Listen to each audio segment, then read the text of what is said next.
Hi all, we're looking at Acts chapter 4, verses 5 through 22. And as usual, if you haven't yet read that, then take a break, cut the video, come back, and we'll talk about it when you finish reading it and maybe having a quick overview.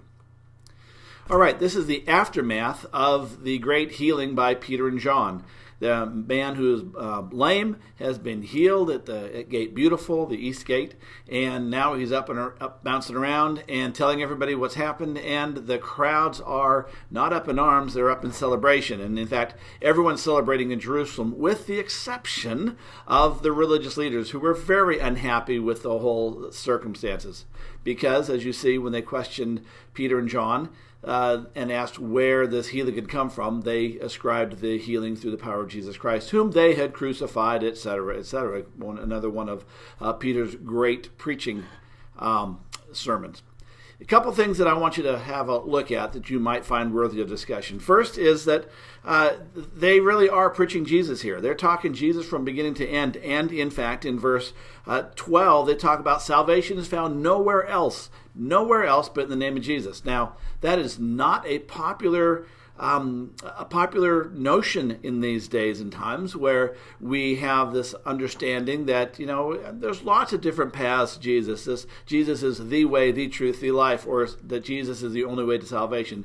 Not a popular concept in the church, and especially not in the mainline church. So, that would be the first place I would have some conversation. Is Jesus a good idea? Is he a good way? Or is he the only way? And if he's the only way, what does that mean?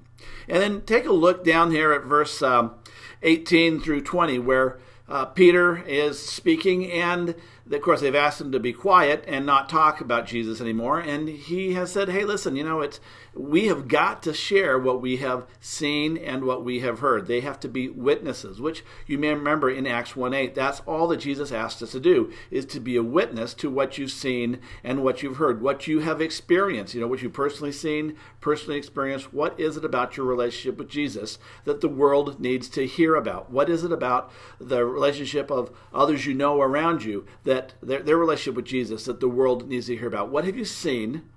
What have you experienced? What have you heard about Jesus that needs to be shared, that you need to share with others? And are you really sharing that? Or is it something that you sort of keep underneath you? Peter and John both were very much, we don't have a choice. We have to do this.